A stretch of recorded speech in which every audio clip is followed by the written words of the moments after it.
There's no feeling more intense than starting over. If you deleted your homework the day before it was due, as I have, or if you left your wallet at home and you have to go back after spending an hour in the commute. If you won some money at the casino and then put all your winnings on red but it came up black. If wedding and then immediately dropped food on it. If you won an argument with a friend. 2,000 years later.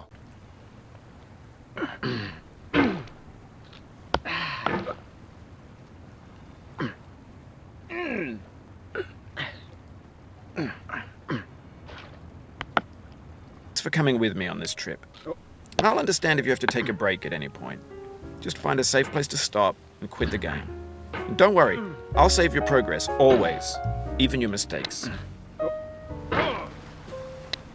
This game is a homage to a free game that came out in 2000 games. And B games are rough assemblages of found objects.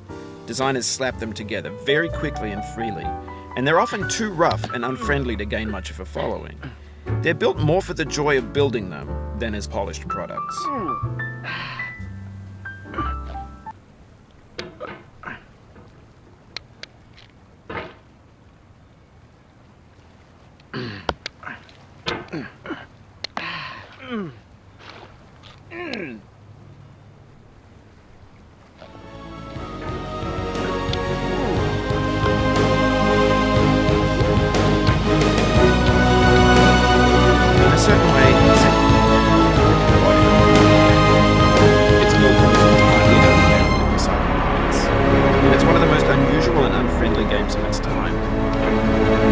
Your task is simply to drag yourself up a mountain with a hammer. That act of climbing, in the digital world or in real life, has certain essential properties that give the game its flavor.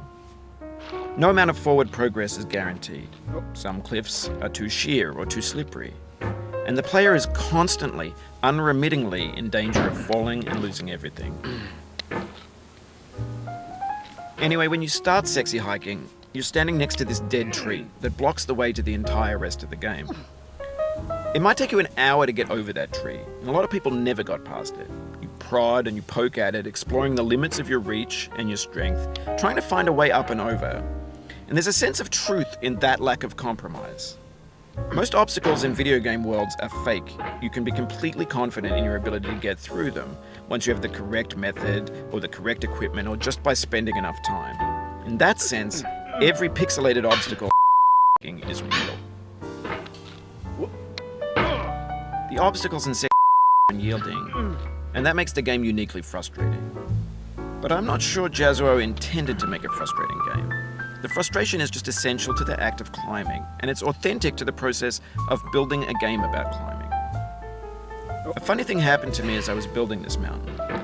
I'd have an idea for a new obstacle, and I'd build it, test it, and it would usually turn out to be unreasonably hard. But I couldn't bring myself to make it easier. It already felt like my inability to get past the new obstacle was my fault, as a player rather than as a builder. Imaginary mountains build themselves from our efforts to climb them, and it's our repeated attempts to reach the summit that turns those mountains into something real.